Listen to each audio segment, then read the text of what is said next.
Hi everyone, Relic here. Over the last few years, I've been fascinated about these little big chips called ROMs, or read-only memory chips. They're used to store data, typically a single program or set of graphics data, just like a hard drive or SD card. Only difference is that they're typically limited to kilobytes of data and operate using a parallel interface bus. Because of this, they are perfect for 8 or 16-bit computing applications.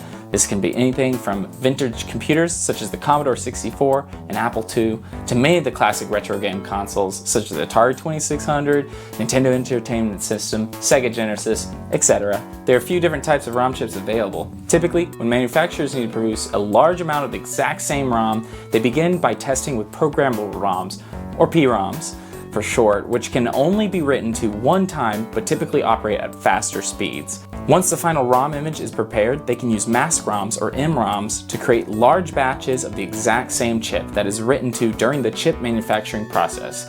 Most publicly distributed video game cartridges uses this type of chip because its durability, longevity, speed, and reliability. As nice as it would be to create MROMs ourselves, it's typically outside the realm of small batch runs.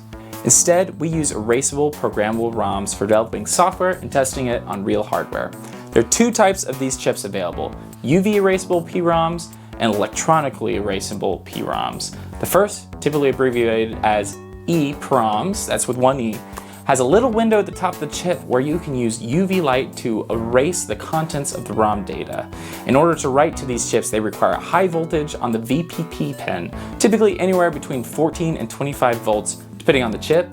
However, the trade-off is that they can hold data for quite a long time, something like 30 years. I'd love to be able to write to these chips, but they're a bit tedious to work with, and providing that kind of voltage is a tricky task and outside of the realm of what I want to do. Instead, today we're going to be working with the other type, electrically erasable PROMs, or EEPROM, same thing, but with two E's for short.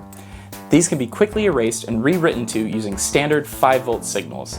The downside is that they don't hold their data quite as long as the other types of chips, something akin to 10 years minimum. However, for prototyping software, they are easily the best choice. Plus, the hardware requirements to program them is quite simple. Back in 2019, I whipped together this programmer based on the Adafruit Itsy Bitsy 32U4 microcontroller. I was able to do some pretty cool stuff, but it was a bit of a mess in the end, so I eventually abandoned the project, sadly. Recently, I was looking to create more cartridges for my Atari 2600 game, Spiderweb. See the video over here if you're interested. Rather than bring this dude back from the dead, or purchase a commercial solution such as the venerable TL866, which is easily accessible on marketplaces like eBay and honestly is a pretty good deal, I looked around a bit and found a project called PicoPROM, created by George Foote in 2021. This utilizes a microcontroller I'm very fond of, the Raspberry Pi Pico, and a total of 0 additional components to write directly to an EEPROM chip, EEPROM with the two E's.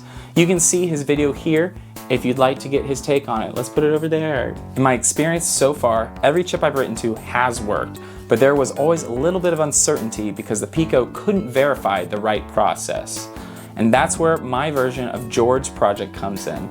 What I've done is added a bidirectional bus transceiver, the 74HC245, which converts the 3.3 volt signals to 5 volts or vice versa, eventually allowing the Pico to both write and read from the EEPROM chip. And as much as I like breadboarding electronics projects, sarcasm alert here, I felt that designing a simple PCB and 3D printed case for the PicoPROM would take it to the next level. Plus, the included zero insertion force socket adds a level of confidence to the whole process. Using the instructions in my fork of the original repository on GitHub, which should be linked below, you can write the updated firmware to your Pico, which enables support for the new reading functionality on my version of the PicoPROM. However, the original firmware will still work without any modification if you choose to use that. Now let's get into the operation of the device. First of all, you'll need a compatible EEPROM, double E, of course, make sure it's the right one, chip for it. Here's a list of the currently supported ICs, somewhere here, scrolling. Go ahead and insert that chip into the ZIF socket while the arm is up. You'll want to make sure the top of the chip is pointed in the right direction, indicated by the little notch in the IC. Then lock it down by lowering the arm. It should be snug in there and shouldn't come out at all. The PicoPROM communicates with your computer over USB serial using kind of an old communication protocol called USB modem that was developed back in 1977 for file transfer over dial-up modem lines. An odd choice, but it actually works pretty well in this situation, and many ROM programmers over the days past use this communication method.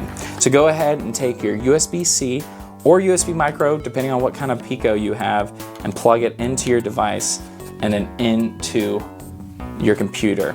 In order to write the firmware, which I'm not really going to get into this video, you may have to enable the boot select switch when plugging into your computer first, which is available using this little dot here in the PicoPROM, and you can use a little toothpick or something like that to activate it while you plug it in. Then it should show up in your computer as RPI-RP2. All you'll need to do is just drag the proper firmware file, which should be a .uf2 file, over into your drive, let it write, and then the drive should disconnect, and then it should be completely ready to go.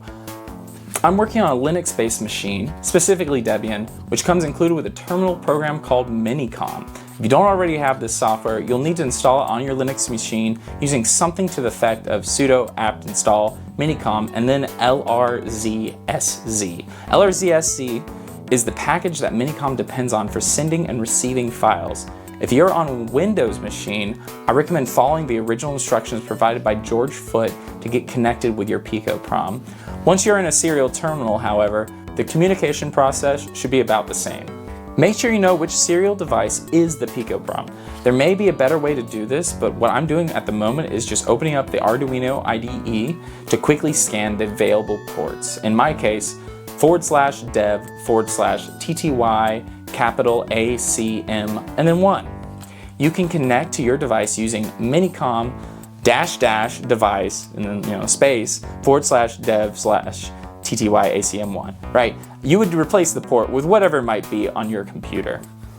If you successfully connected to the device, you would be given a prompt with the firmware information, the current EEPROM and serial settings, a prompt that the device is ready to program, and a few other commands you can use. First of all, you want to select the appropriate EEPROM device. To do this, you just have to hit enter to change the settings of the programmer, and then press D until the model number listed above matches your chip. Then finally hit P to return to the programming menu. If you'd like to write a ROM file to your chip, you can go ahead and begin to send the file over. With Minicom, you press Ctrl A and then Z to bring up the command menu, then press S, go down until you select X modem, press enter, and then locate your binary ROM image. Hit space to select it, and then hit enter again to confirm it. This interface is a little clunky to say the least, but I'll leave it up to you to figure out how to navigate around to your desired file. You should then see a prompt of the computer sending data packets over to the PicoPROM, which will then prompt you to press a key once it's succeeded. Then you'll see the status LED on the device start blinking and a message for every 2 kilobytes of data written to the chip until it is complete. If you're using my firmware, it should then perform a verification procedure after the write process. If everything goes as planned, it will prompt you that the write was successful. Otherwise, it'll let you know the number of bytes of which failed to be written, and then if you choose to do so, you can try to write it again and start the process all over. Awesome, mission accomplished, but not quite yet. Now that we can verify data, why not go a step further and read an entire ROM image to make a backup on your computer? That's where the first programming command option comes in, receive EEPROM image. At the prompt, just press R to begin the process. The PicoPROM will go ahead and read the entire image into memory and then wait for the computer to signal that it is ready to receive data. Within a Minicom, the process is similar to sending files over X modem. Press Ctrl A and then Z to bring up the command menu again. Then press R, scroll down to X modem using the arrow keys, press enter, and then type in the desired file name. In this case, I'm just going to use test.bin, and press enter to begin the process, and voila, easy as that. We've made a full copy of our chip, which we can use to do whatever we want with, within the confines of copyright law, of course. In some cases, you may just want to quickly test your chip to double check the data written to it. You can use the programming option read EEPROM page to read and display a table of 64 bytes of data in hexadecimal format. First, all you need to do is press P, and then it will ask you to enter the desired page index number and press enter. Then it'll display the hex table all nicely formatted. There's probably room for improvement here, but it's a good start and a helpful tool. That about sums it up for the current capabilities of this little guy, the PicoPROM. In the future, I could see where new features could be added and improvements to the interface could be implemented. Anybody interested in seeing a GUI maybe? If you feel up to the task and have a great idea in mind, don't be afraid to contact me or even contribute directly to the repository. Although this project is fully open source under the unlicensed license, I've made the new PicoPROM hardware available on my Tindy store for purchase, either as just the PCB, a kit, or fully assembled with the case. If you'd like to get into the world of ROMs, this is a great low-cost entry point that should help you get started. If you like this project, feel free to give this video a like, start the repository on GitHub, or maybe even subscribe to my YouTube channel for more videos to come. I'd also like to give a huge thanks to George Foote for laying down the foundation for this project. In fact, if you'd like one of these boards yourself, George, hit me up and it's all yours. Anyway, have a great rest of your day, and whatever you do, don't stop making.